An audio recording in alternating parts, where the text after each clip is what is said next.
Welcome to Dog Food TV. Dog Food TV is sponsored by Dog Food Store, premium sportswear brand for Cleveland football fans. You can find it at www.dogfoodstore.com. So it's week 4, got a pivotal game against the Ravens coming up. Both teams should have came into this game undefeated. The Ravens dropped one to the Colts in overtime, and the Browns dropped one to the Steelers. Had they just, not turned the ball over, they win that game. So definitely a pivotal game also because you got the Bengals going on the road to play the Titans. That's going to be a matchup problem for them. And then you got the Steelers going on the road to play the Texans. Don't really know if it's a matchup problem, but it's a road game. And Steelers have been kind of struggling on offense. So you got a situation where if you knock out Baltimore, you could take sole possession of first place in the AFC North, and hopefully some of the other teams in the AFC can do you a favor and drop the Steelers and the Bengals for you and build yourself a little more cushion. So as you get later into the season, when those division games start to matter more and all those other teams are jockeying for playoff position, you're already in a good spot. You just got to take care of business. So let's go ahead and look at the matchup for week 4 with the Browns and the Ravens. So Ravens are scoring 23.6 points a game. The Browns are scoring 24.3. Ravens are allowing 18.3 points. The Browns are allowing 10.6, number one defense in the league. The Ravens are allowing 92.3 yards on the ground. The Browns only 52. The Ravens are allowing 200 yards through the air. The Browns are only allowing 111.7. Both teams only have one interception on the season. If we look at the actual rankings, the rankings are somewhat similar, but the Browns pretty much have the advantage in every ranking, not just about they have the advantage in every ranking. So team offense, the Ravens are ranked 14th, the Browns are ranked 11th. Team defense, the Ravens are ranked 8th, the Browns are ranked 1st. The Ravens have the 5th ranked rushing offense, the Browns have the 4th ranked. The Ravens have the 24th ranked pass offense. Browns are 21st. Ravens have the 11th ranked pass defense. Browns are 1st. The Ravens have the 8th ranked rushing defense. The Browns are 2nd only to the Eagles. So somewhat evenly matched, but obviously you have the number one pass defense going against the 24th ranked pass defense. That's the advantage right there. So if you can do what you did to Tennessee, essentially do what you did to Pittsburgh and do what you did to the Bengals and keep them in 2nd and 9 and 3rd and 10, their pass offense really shouldn't be effective at all. Now, conversely, the Ravens are ranked 11th in pass defense.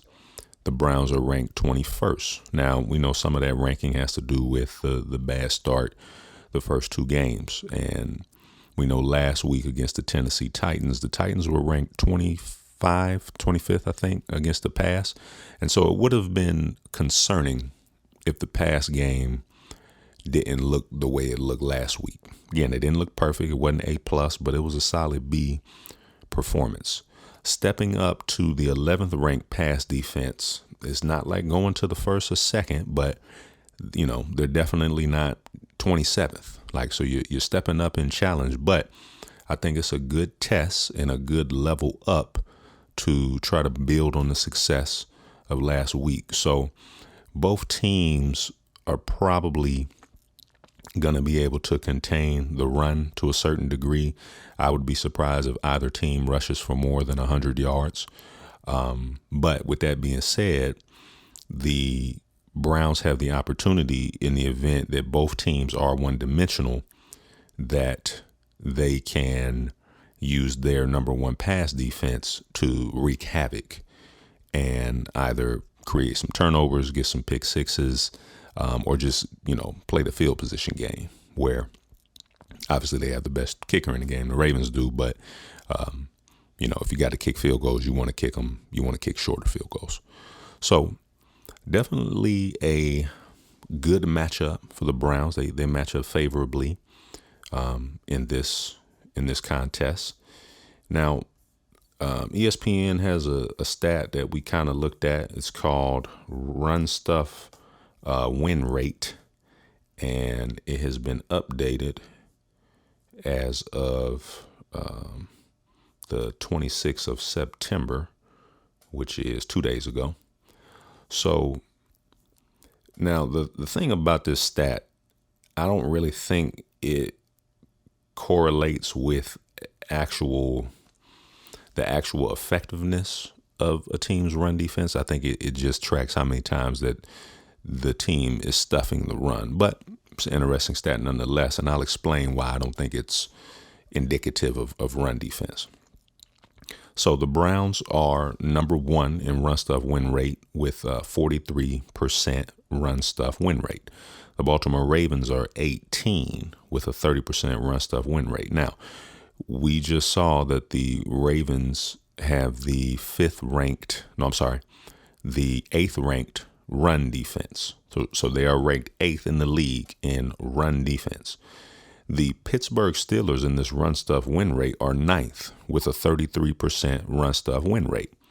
Now, the reason that it seems that this stat doesn't correlate with actual run defense is because the Steelers are ranked 30th in run defense. They are giving up 151.7 yards on the ground. The Cincinnati Bengals are ranked 31st in run defense. They're also giving up 151.7 yards on the ground.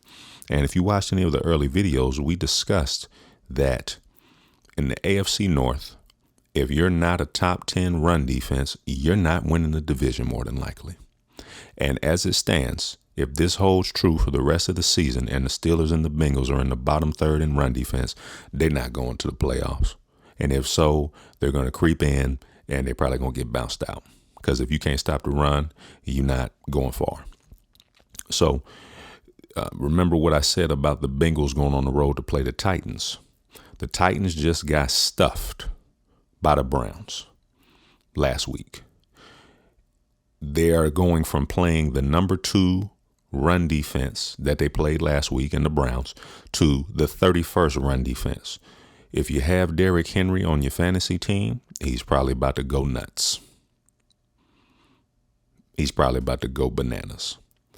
So if Derrick Henry is able to get going, Ryan Tannehill is going to get to do what he couldn't do against the Browns, pass the ball, because now he can use play action to open up the pass.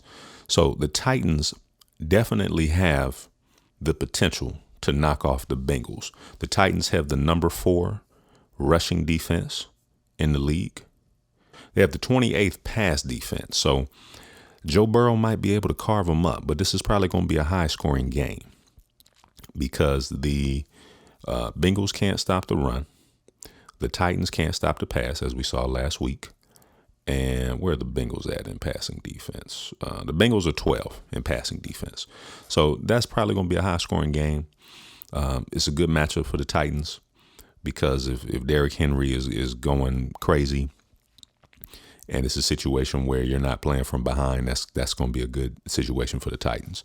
So hopefully they can take care of business for Cleveland.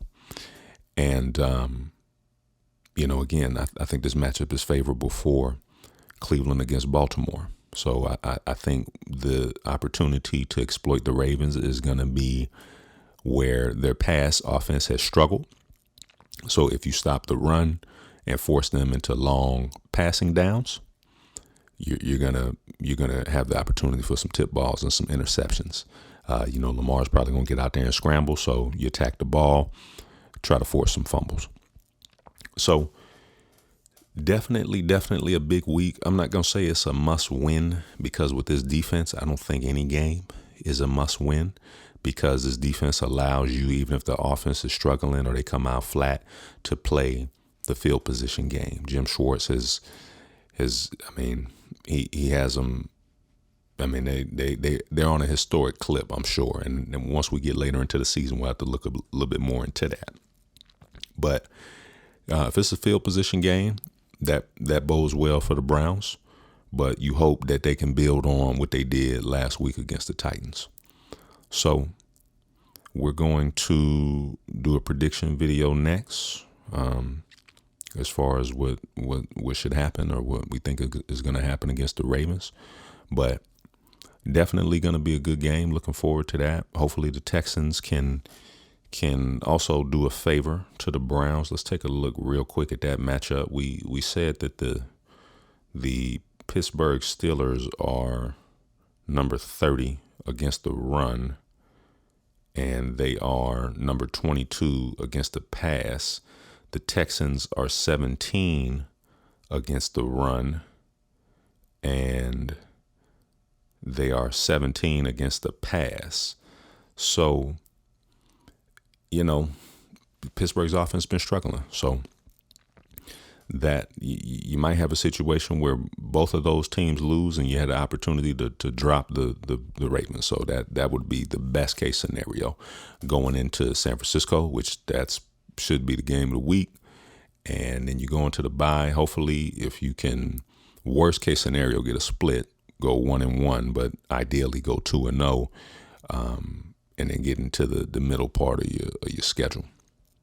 I already put my money on the Browns to win the division. I did that before the season even started. I'll post those screenshots at the end of the season because, I got the receipts for that. But, week 4, big game. I think it's going to be an entertaining game. It's going to be a physical game. But, good matchup for the Browns. So we'll take a look at how that should play out. And, it's another episode of Dawg Food TV. Thanks for tuning in. Sponsored by Dawg Food Store. And we'll see y'all on the next one.